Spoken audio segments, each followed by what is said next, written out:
sekarang ni kan ada water purifier yang eksklusif, kecil, tak banyak pakai ruang pun. Hai semua, jom saya nak kenalkan anda dengan satu water purifier yang terbaru dari LG.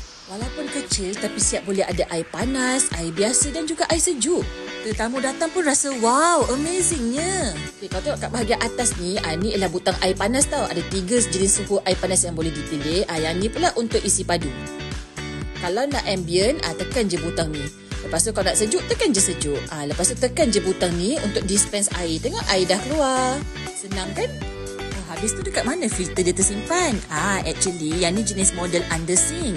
So filter dia sebenarnya dekat bawah sinki. Kalau anda nak make sure anda punya dapur nampak eksklusif, jimat ruang. Tengok kemas sangat kan? Memang nampak macam rumah have-have tu. Dan yang lagi best sekarang ni, LG ada buat promosi diskaun 50% untuk 9 bulan yang pertama. Rugi kalau tak grab tau.